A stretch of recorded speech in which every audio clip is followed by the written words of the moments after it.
इस वीडियो में हम त्रिपक्षीय संघर्ष की बात करेंगे जो कि पालो, राष्ट्रकूटों तथा प्रतिहारों के बीच हमें देखने को मिलता है। 8वीं शताब्दी के मध्य अर्थात 750 ईस्वी के दौरान हमें महत्वपूर्ण राजनीतिक शक्तियों के उदय देखने को मिलते हैं। इस दौरान हमें बंगाल में पालो का उदय देखने को मिलता है। पालो का जो शासन क्षेत्र है वो बिहार और बंगाल रहा है और इस वंश के जो संस्थापक थे उनका नाम गोपाल था। गुज्जर प्रतिहार वंश का संस्थापक हरिश्चंद्र था और गुज्जर प्रतिहारों का जो शासन क्षेत्र है वो जोधपुर, उज्जैन और कन्नौज था। भीनमल से जो है इन्होंने अपना शासन किया। इसके बाद राष्ट्रकूट वंश का जो संस्थापक है वो दंती दुर्ग है और इनका शासन क्षेत्र जो है दक्कन में था और राजधानी जो है कर्नाटक के गुलबर्गा में थी। राष्ट्रकूटों ने बादामी के चालुक्यों के सामंत के रूप में अपने राजनीतिक करियर की शुरुआत की थी और बाद में राष्ट्रकूटों ने लगभग 754 ईस्वी में बादामी के चालुक्यों को जो है उखाड़ फेंका। इसके बाद राष्ट्रकूटों ने सफलतापूर्वक अपनी सत्ता को दक्षिणी गुजरात में स्थापित की। मालवा क्षेत्र जिसको लेकर के हर्ष और पुलकेशिन के बीच संघर्ष हुआ, वह क्षेत्र अब दोबारा राष्ट्रकूटों के समय महत्वपूर्ण हो गया। राष्ट्रकूटों ने प्रतिहारों से उज्जैनी को प्राप्त किया और इसके बाद यहाँ पर एक शानदार राजकीय यज्ञ करवाया और गुर्जरों को मात्र प्रतिहारों की स्थिति में ला करके जो है खड़ा कर दिया। इसके बाद गुज्जरों को गुज्जर प्रतिहार अथवा प्रतिहार कहा गया, जो कि दक्कन की शक्तियों के सबसे बड़े शत्रु बन गए थे। राष्ट्रकूट तथा प्रतिहारों की शत्रुता महत्वपूर्ण हो गई और ये दोनों मालवा क्षेत्र को लेकर के जो है संघर्ष करते हुए दिखाई देते हैं। गुज्जरों के कन्नौज पर अधिकार करने से राष्ट्रकूटों ने भी उत्तर भारत के समतली मैदानों में अपनी बढ़त बनाने का प्रयास किया। इन्होंने गंगा यमुना दोआब में जो है अपनी पहुंच बनाने का प्रयास किया। पूर्व मध्यकालीन राजनीति की ये महत्वपूर्ण विशेषता थी। राष्ट्रकूट जिनका आधार दक्कन में था, ये उत्तर भारत की राजनीति में सक्रिय रूप से हस्तक्षेप करते हुए नजर आते हैं। वहीं पाल, जो कि पूर्वी बिहार तथा उत्तरी बंगाल में स्थापित थे, उन्होंने भी इस द्विपक्षीय संघर्ष को त्रिपक्षीय संघर्ष के रूप में जो है बदल दिया। पालों द्वारा जो है गंगा यमुना का जो दोआब क्षेत्र है उसको लेकर के संघर्ष दिखाई देता है। यह त्रिपक्षीय संघर्ष का आरंभिक समय था जो कि गुज्जर प्रतिहार, पाल और राष्ट्रकूटों के बीच देखा गया। इस त्रिपक्षीय संघर्ष में पहले दौर का संघर्ष कुछ इस प्रकार था। प्रतिहार की तरफ से वत्सराज, पाल की तरफ से धर्मपाल और राष्ट्रकूटों की तरफ से ध्रुव ने जो है इसमें अपनी भूमिका निभाई। इसमें राष्ट्रकूट शासक ध्रुव को सफलता मिली और प्रतिहार शासक वत्सराज को जो है सबसे ज़्यादा हानि उठानी पड़ी। हालांकि राष्ट्रकूटों ने विजय प्राप्त करने के बाद उत्तर भारत के क्षेत्र को जो है अपने साम्राज्य में शामिल नहीं किया और विजय प्राप्त करने के बाद वे वापस दक्कन की ओर लौट आए। प्रतिहारों के पराजित हो जाने के कारण पालों ने जो है अपनी राजनीतिक स्थिति को मजबूत करना शुरू किया और पालों के द्वारा महोदय नामक एक स्थान में एक सभा की गई और इसमें पाल शासक धर्मपाल ने स्वयं को कन्नौज का स्वामी घोषित किया। उसने कन्नौज के स्थानीय शासक इंद्रायुध को अपदस्थ कर दिया। इंद्रायुध जो है प्रतिहारों का अधीनस्थ शासक था। इंद्रायुध को हटाने के बाद उसने अपना अधीनस्थ शासक चक्रायुध को जो है कन्नौज की गद्दी पे बिठाया।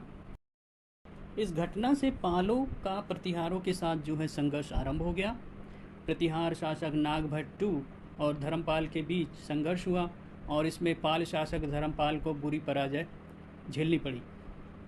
परंतु प्रतिहारों की यह विजय ज़्यादा समय तक नहीं रही क्योंकि राष्ट्रकूट शासक गोविंद तृतीय ने प्रतिहारों को बुरी तरीके से पराजित कर दिया। पालों की अपेक्षा प्रतिहारों को जो है बुरी पराजय झेलनी पड़ी और प्रतिहारों को पराजित करने के बाद राष्ट्रकूट वापस दक्कन की ओर चले गए और पाल जो है अपने आप को शक्तिशाली बनाने में लग गए और वो एक अवसर की तलाश कर रहे थे। प्रतिहारों को पराजित करने के बाद राष्ट्रकूट वापस दक्कन की ओर चले गए और पाल जो है अपने आप को शक्तिशाली बनाने में लग गए और वो एक अवसर की तलाश कर रहे थे। पालों के अगले शासक देवपाल, जिसका शासनकाल 810 से 847 है, इसने कमज़ोर हो चुके प्रतिहारों को पराजित करने का दावा किया है। इसने प्रतिहार शासक रामभद्र, जिसका शासनकाल 833 से 836 ईस्वी है, इसको पराजित किया। आरसी मजूमदार का कहना है कि देवपाल के शासन के बाद पालों की शक्ति जो है वो कमज़ोर हो गई, लेकिन डीसी सरकार ने पालों के अभिलेखों के अध्ययन के आधार पर इस मत को खारिज कर दिया।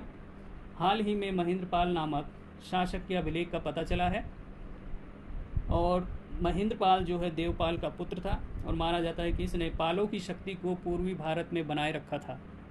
इसने 15 वर्षों तक पूर्वी भारत पे अपना अधिकार बनाए रखा। महेंद्रपाल के अभिलेख बिहार, बंगाल से मिले हैं।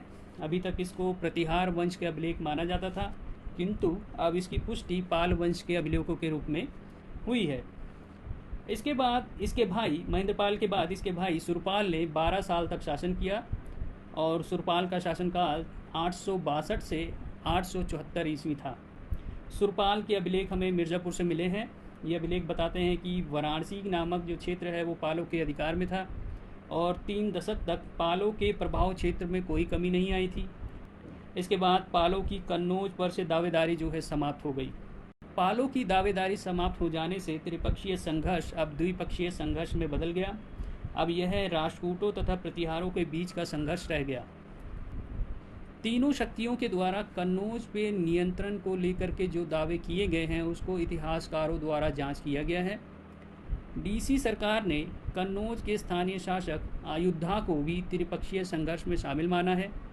अयोध्या ने भी अपनी स्थिति को बनाए रखने के लिए कभी प्रतिहार तो कभी पालों का साथ दिया, चाहे वो चक्रा युद्ध हो चाहे इंदिरा युद्ध।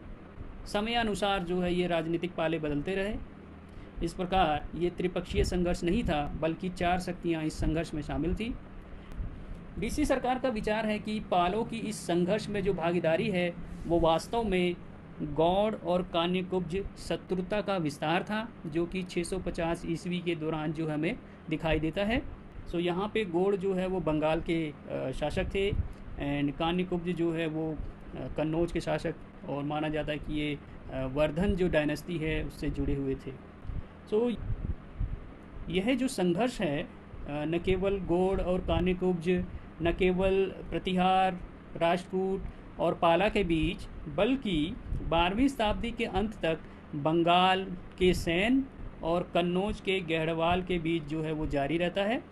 देखा जाए तो गुज्जर प्रतिहार व राष्ट्रकूटों का मुख्य उद्देश्य मालवा क्षेत्र पे कब्जा करना था, और विवाद का मुख्य कारण यही मालवा क्षेत्र था, न कि कन्नौज क्षेत्र था। अतः कन्नौज की जो महत्वपूर्णता है केवल सांकेतिक रूप में थी।